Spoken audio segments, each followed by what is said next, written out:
আসসালামু আলাইকুম সবাইকে। আজকে ভিডিওটা হতে যাচ্ছে অনেক স্পেশাল, কারণ আজ আমি নিয়ে এসেছি আমার ছোট ছোট বন্ধুদের সাথে এক সুন্দর ঘোরাঘুরির মুহূর্ত মুক্তানগর রিসোর্টে। রিসোর্টে পৌঁছার পর প্রথমে চোখে পড়লো সবুজে ঘেরা মনোরম পরিবেশ, চারদিকে গাছপালা, খোলা আকাশ আর শান্ত পরিবেশ। মনটা একদম ফ্রেশ হয়ে গেল। তারপর শুরু হলো আসল মজা। ছোট ছোট বন্ধুদের নিয়ে ঘুরে দেখলাম পুরো রিসোর্ট। কেউ ছবি তুলছে, কেউ দৌড়াদৌড়ি করছে, আর কেউ পুকুরের পাশে বসে গল্প করছে। তারপর খুশি দেখে মনে হচ্ছিল এই ছোট ছোট মুহূর্তগুলো আসল সুখ।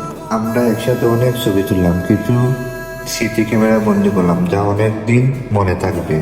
এরপর একটু খাওয়া দাওয়া করবো আর হাসি, সব মিলিয়ে দিনটা হয়ে উঠলে একদম পারফেক্ট। শেষে যখন বাসায় ফেরার সময় হলো তখন সবার মন একটু খারাপ, কারণ এই সুন্দর সময়টা শেষ হয়ে যাচ্ছে, কিন্তু স্মৃতিগুলো থেকে যাবে আর আবার আসার একটা ইচ্ছা রয়ে গেল। এই ছিল মুক্তানগর রিসোর্ট ভ্রমণ ছোট ছোট বন্ধুর সাথে। আর মুক্তানগর রিসোর্ট কোথায় কোন জায়গায় পড়ছে একটু আপনারা শুনে নেন। মৌলভীবাজার শহর, তারপর মৌলভীবাজার শেরপুর রোড ধরে যেতে হবে। হাতের ডানে এলাকার নাম না, সেখান থেকে রিসোর্ট খুব কাছেই। সিএনজি অটো রিক্সা দিয়ে সহজে পৌঁছানো যায়। সময় প্রায় 40 থেকে 70 মিনিট লাগে আর পাড়া যানবাহন অনুযায়ী। আর সবাই ভালো থাকবেন, সুস্থ থাকবেন। আল্লাহ হাফিজ। ভিডিওটি ভালো লাগলে অবশ্যই লাইক, কমেন্ট, শেয়ার করতে ভুলবেন না। দেখা হবে পরের ভিডিওতে।